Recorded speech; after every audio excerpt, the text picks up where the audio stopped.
कहते हैं डायन अपना बदला 7 जन्म के बाद भी नहीं भूलती। एक बार जो डायन किसी का घर देख ले उसे छोड़ती नहीं। तकरीबन 70 साल पहले की बात है। पहाड़ के एक छोटे से गांव में रहने वाले रंजन को पिछले कई दिनों से कोई काम नहीं मिला था, इसलिए काम की तलाश में वो अपने गांव से काफी दूर निकल आया था। सर्दियों की कोहरे से ढकी शाम थी। हर तरफ कोहरे ने अपनी पहर जमा ली थी, जिसकी वजह से रंजन उन पथरीली रास्तों में भटक गया था। तभी उसने देखा कि पीपल के घने पेड़ के नीचे एक बाबा बैठे हुए चिल्लम फूंक रहे हैं। उस रात की साहें साहें करते सन्नाटे में किसी इंसान को देखकर रंजन की कुछ हिम्मत बढ़ी और वो जाकर बाबा के पास बैठ गया। कहाँ वीरानों में भटक रहा है बच्चा? इधर का तो नहीं लगता। मैं 7 कोस दूर डिबरी गांव से काम की तलाश में निकला था। काम तो नहीं मिला, लेकिन लौटते हुए अंधेरा हो गया तो पहाड़ों में रास्ता भी भटक गया। अब ना आगे का कुछ समझ आता है ना पीछे का। ऊपर से ये ठंड खून जमा रही है और डर और घबराहट से दिमाग काम नहीं कर रहा है बाबा। पहाड़ों में ऐसे दिन ढले वीरान रास्तों पर निकलना ठीक नहीं होता। तू ये जो नहर के साथ वाली पगडंडी है उसे पकड़ कर निकल जा। आगे एक गांव पड़ेगा, वहां जाकर मदद मांग लेना। और हाँ, अब रास्ते में रुककर इधर उधर मत देखना। रंजन को बाबा की बातें और उनकी वेशभूषा बहुत रहस्यमयी सी लग रही थी। बाबा के सर से लटकती लंबी जटाएं उनकी मुंह को ढके हुए थी। हाड़ कपाती ठंड में उनके शरीर पर नाम मात्र के कपड़े थे और आंखों में इतनी सुर्खी थी कि देखकर कोई भी डर जाए। ठंड से परेशान है बच्चा? ये ले 2 कश भर ले, थोड़ी राहत मिल जाएगी। रंजन पहले से ही बहुत घबराया हुआ था। इस समय उसे बाबा की कही बातों को मानने के अलावा कोई और चारा नजर नहीं आ रहा था। थोड़ा सा कुचाते हुए उसने हाथ आगे बढ़ाया और चिल्लम बाबा के हाथों से लेकर 2 गहरे कश खींच लिए। अपनी बात कहने के बाद बाबा फिर से सर झुकाकर अपनी चिल्लम सूखने में व्यस्त हो गए। रंजन कुछ पल वहीं खड़ा रहा और फिर चुपचाप बाबा के बताए रास्ते पर आगे बढ़ने लगा। जैसे जैसे वो आगे बढ़ रहा था, पास के जंगल से आती जंगली जानवरों की आवाज से उसके बदन में डर की झुरझुरी सी दौड़ रही थी। अचानक उसे अपने पीछे किसी के कदमों की पात चाप सुनाई पड़ने लगी। इतने सुनसान रास्ते में अचानक कौन मेरे पीछे पीछे चल रहा है? किंतु बाबा ने कहा था मुझे पीछे मुड़कर नहीं देखना है। क्या करूँ, कुछ समझ में नहीं आ रहा। रंजन अभी कुछ समझ पाता कि उसे अपना नाम सुनाई दिया। रंजन, रंजन, इतनी जल्दी मेरी आवाज भूल गया? अपना नाम सुनकर रंजन ने चौंक कर पीछे मुड़कर देखा तो उसे अपने ठीक पीछे वही बाबा दिखाई देते हैं। आओ, मैं तुम्हें ये रास्ता पार करा देता हूँ। तुम्हें डर लग रहा था ना? बोलो, कहाँ तक जाओगे? लेकिन अचानक से बाबा यहाँ कैसे आ पहुंचे और उन्हें कैसे पता मुझे डर लग रहा है? लगता है तुझे मेरी मदद की जरूरत नहीं। नहीं, ऐसी बात नहीं है। बस मेरा कोई ठिकाना नहीं बाबा। काम की तलाश में निकला था। रात में किसी गांव में डेरा लगा लूंगा, सुबह फिर काम ढूंढने निकलूंगा। इस रास्ते से दाएं घूम जाना, आगे एक जंगल दिखाई देगा। वहां पर एक बूढ़ी रहती है, किसी विश्वास के आदमी को ढूंढ रही है जो उसके बंगले की मरम्मत कर दे। बदले में तुम्हें अच्छी रकम दे देगी, लेकिन उसकी एक शर्त है कि बस अपने काम से काम रखना होगा। घर में किसी सामान को हाथ नहीं लगाना है और बूढ़ी से कोई सवाल भी नहीं करना है। एक और बात का ख्याल रखना, बूढ़ी औरत के पीछे जाने की गलती कभी ना करना। मुझे बस काम मिल जाए, इसके अलावा मुझे उस बूढ़ी से कोई मतलब नहीं। आपका बहुत बहुत धन्यवाद बाबा, लेकिन इतनी रात गए क्या वहां जाना सही रहेगा? तुम जाओ, वो बुढ़िया रातों को सोती नहीं है। तुम्हें वो तुम्हारा इंतजार करती मिलेगी। रंजन को बाबा और उनकी बातें अब भी और रहस्यमयी लग रही थी, लेकिन इस समय उसके पास ना तो रात गुजारने का कोई साधन था, ना काम का ठिकाना। काम के लालच में वो बाबा के बताए सुनसान रास्ते की ओर मुड़ गया। कुछ देर बाद उसे एक पुराना सुनसान सा बंगला दिखाई दिया। बंगले को देखकर ऐसा लगता तो नहीं कि यहाँ कोई रहता होगा। जैसे ही रंजन बंगले के दरवाजे के सामने पहुंचता है, वो दरवाजा खुद ब खुद खुल जाता है और उसके सामने काले घाघरे और चुनरी से मुंह छुपाए एक बूढ़ी दिखाई देती है। कौन हो? यहाँ क्या करने आए हो? माई, आपको मिस्त्री की जरूरत है?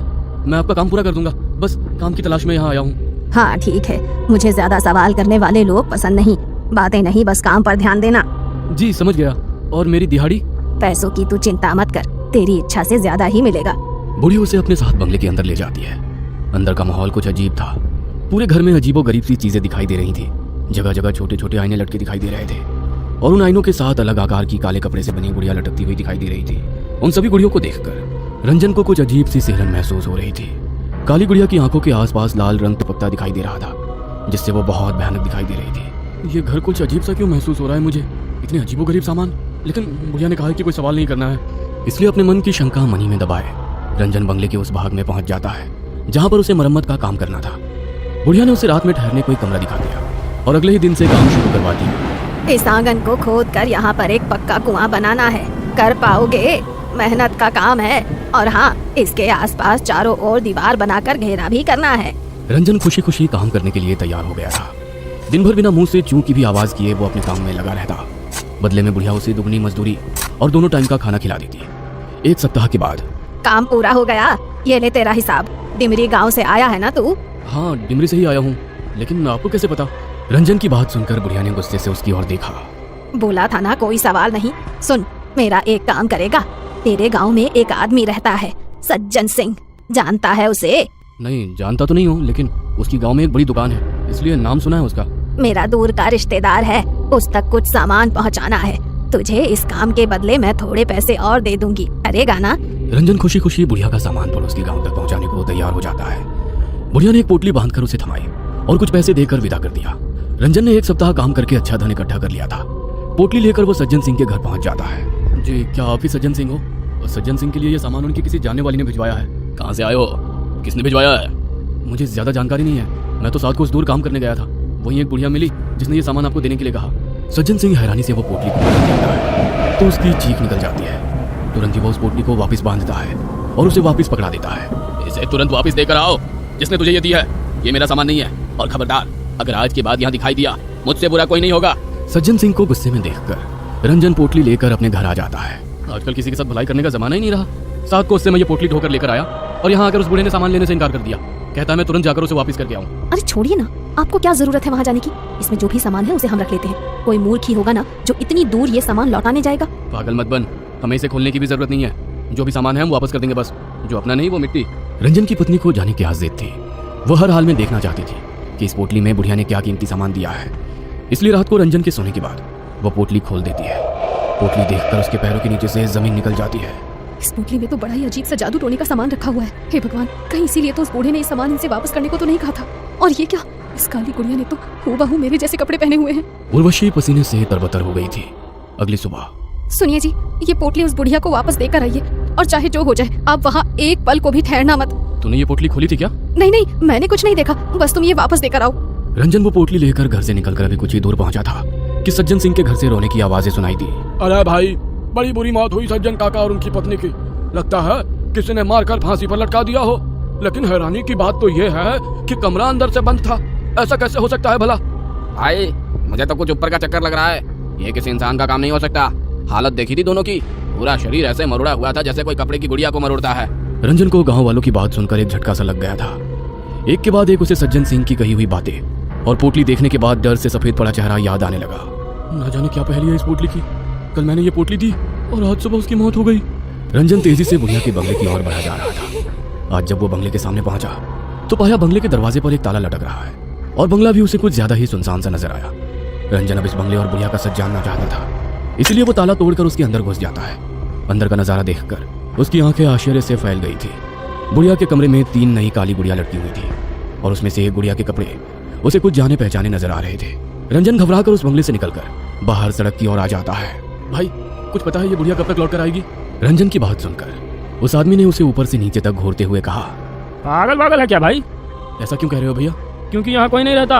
50 साल से लटका है ये ताला। और हाँ, भूत बंगला है ये। रात के समय भटकना भी नहीं उसके आसपास। हाँ, उस आदमी की बात सुनकर रंजन की रीढ़ में ठंडक दौड़ने लगी। क्या भूत बंगला? भाई, मेरे दादा कहते थे किसी डायन का बंगला है ये। इसमें वो तरह तरह के टोटके टोना किया करती थी। एक तांत्रिक था जिसने इस डायन की चोटी काट कर इसे जला दिया था। तब से ये बंगला ऐसे ही पड़ा हुआ है। कहते हैं आज भी रात के समय इस रास्ते से गुजरने वाले लोगों को वो डायन दिखाई दे जाती है और उस तांत्रिक का पता पूछती है। अपने सूखते हलक से रंजन ने अपना आखिरी प्रश्न किया। तांत्रिक? कहाँ रहता है वो तांत्रिक? कुछ मदद कर पाओगे क्या? भाई, सुना है उसने इस डायन को मारने के बाद ये काम छोड़ दिया और दूर किसी गाँव में जाकर बस गया। उसकी पहचान अब किसी को नहीं पता। बातें करते हुए रंजन बंगले से कुछ दूर तक आ गया था। आदमी के जाने के बाद अब मुझे ये पहली समझ में आ रही है। जरूर सज्जन सिंह वही तांत्रिक है जिसे वो बरसों से ढूंढ रही थी, और उसे मारने के लिए उसने मुझसे इस पोटली में जरूर कोई तंत्र का सामान भिजवाया था जिसने सज्जन सिंह और उनकी पत्नी की जान ले ली। लेकिन अब मैं इस पोटली का क्या करूं? रंजन कांपते हाथों से उस पोटली को उठाकर जंगल की ओर फेंककर अपने गांव लौट आता है। गांव आने के बाद उसने अपने घर का दरवाजा खोला तो उसे उसकी पत्नी भी सज्जन सिंह की तरह रहस्यमयी हालत में फंदे से लटकी हुई दिखाई देती है। पत्नी के जाने से रंजन पूरी तरह टूट गया था। वो हर पल खुद को ही उर्वशी की मौत का जिम्मेदार मान रहा था। आधी रात का समय था। रोते रोते शायद रंजन की आंख लग गई थी। तभी उसे अपने दरवाजे पर दस्तक सुनाई देती है। रंजन दरवाजा खोलता है तो उसके सामने फिर से वही मनहूस पोटली रखी दिखाई देती है। डर से रंजन पसीना पसीना हो रहा था। घबराकर वो इधर उधर देखता है। कुछ ही दूर पर पेड़ की ऊंट में एक काले कपड़े वाली गुड़िया घूंघट के पीछे से झांकती हुई उसे नजर आती है, क्योंकि जो पीछा छोड़ दे वो डायन नहीं